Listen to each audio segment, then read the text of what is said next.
आपण आज श्री शैलम येथील मल्लिकार्जुन या ज्योतिर्लिंगाची कथा आजच्या व्हिडिओमध्ये पाहणार आहोत.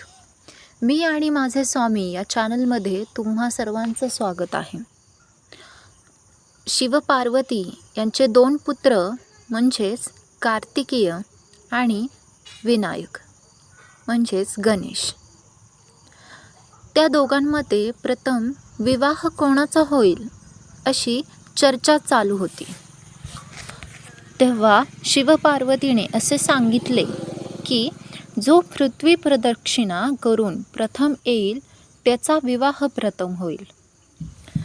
त्याप्रमाणे कार्तिकेय पृथ्वी प्रदक्षिणेसाठी निघून गेला. कार्तिकेयाचे वाहन म्हणजे मोर. गजानन प्रकृतीने स्थूल म्हणजेच श्री गणेश प्रकृतीने जरा स्थूल, शिवाय त्यांचे वाहन उंदीर. त्यामुळे अशी पृथ्वी प्रदक्षिणा करणे फारच कठीण. पण श्री गणेश म्हणजे बुद्धीची देवता. त्याने आपल्या मातापितांना एका आसनावर बसायला सांगितले. त्यांची पूजा केली. त्यांना 7 वेळा प्रदक्षिणा घातली आणि पृथ्वी प्रदक्षिणेचे पुण्य मिळाले. कारण भगवान शंकर आणि माता पार्वती यांच्यात अख्खं ब्रह्मांड सामावलेलं आहे. मग बाकीकडे फिरण्यापेक्षा साक्षात भगवान शंकर आणि माता पार्वतीच्या प्रदक्षिणा घातल्या म्हणजेच पृथ्वी प्रदक्षिणा घातल्या हे साध्य होतं. त्यातूनच पृथ्वी प्रदक्षिणेचे पुण्यही मिळते. श्री गणेश विजयी झाल्याने त्याचे रिद्धी आणि सिद्धी सोबत लग्न केले. कार्तिकेयाला ही बातमी समजली तेव्हा कार्तिकेयाला खूप राग आला. तो रुसून क्रौंच पर्वतावर तपश्चर्येसाठी निघून गेला.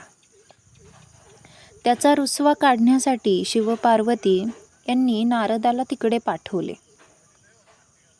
परंतु हा रुसवा आणि नारदांचं बोलणं तरी पण तो नमला नाही. त्यामुळे कार्तिकेय परत काय आला नाही. तेव्हा शिवपार्वती दोघेही तिथे आले. परंतु कार्तिकेय तिथून दक्षिणेकडे मलय पर्वतावर श्री शैलम या पर्वतावर निघून गेला. इथेही त्याने घोर तपश्चर्या केली. तेव्हा शिवपार्वती यांनी ज्योती स्वरूपात कार्तिकेयाला दर्शन दिले. तेव्हापासून हे स्थान मल्लिकार्जुन, मल्लिका म्हणजे माता पार्वती आणि अर्जुन म्हणजे भगवान शिव या ज्योतिर्लिंगा नावाने प्रसिद्ध झाले. या कथेतून आपल्याला मातापिता पूजनाचे महत्त्व समजून येते. मातापित्यांचा मान सन्मान ठेवणे म्हणजे पृथ्वी प्रदक्षिणे एवढे पुण्य मिळवणे हेच आहे. वरवर पाहता ही कथा भावाभावांचे भांडण, आईवडिलांवर रुसणे अशी वाटत असली तरी त्यामागे कार्तिकेयाची तपश्चर्या आणि तेथील राक्षसांवर विजय मिळवण्यासाठी ती घडून आलेली. या महान कार्यासाठी आईवडील आणि मुलगा यांना एकमेकांचा विरह घडला. म्हणजे कोणतीही गोष्ट कोणत्या ना कोणत्या तरी कारणास्तव घडत असते. नियतीने काहीतरी लिहून ठेवलेलं असते. त्या पद्धतीने त्या गोष्टी घडत असतात. कार्तिकेयाची तपश्चर्या घडावी, शिवपार्वती यांचे स्थान कैलासमध्ये आहे तसेच दक्षिणेकडेही असावे यासाठीच ही कथा अशा प्रकारे सांगितली जात असावी.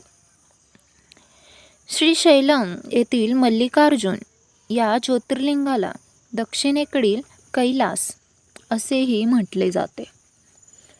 अशा पद्धतीने आपण मल्लिकार्जुन यांची संपूर्ण सार माहिती या व्हिडिओमध्ये पाहिली. व्हिडिओ आवडल्यास व्हिडिओला नक्कीच लाईक करा, व्हिडिओ जास्तीत जास्त लोकांपर्यंत शेअर करा, जेणेकरून या ज्योतिर्लिंगापैकी मल्लिकार्जुन या ज्योतिर्लिंगाची माहिती बऱ्याच जणांना माहिती होईल. चॅनलला सबस्क्राईब करायचं जरूर विसरू नका. भगवान शंकराची आणि माता पार्वतीची तसेच श्री गणेशाची कृपा तुमच्यावर सदैव राहो, हीच ईश्वरचरणी प्रार्थना आहे. तुमच्या जीवनात आनंद, आरोग्य आणि आर्थिक भरभराट सतत राहो, हीच ईश्वरचरणी प्रार्थना आहे. धन्यवाद. श्री स्वामी समर्थ.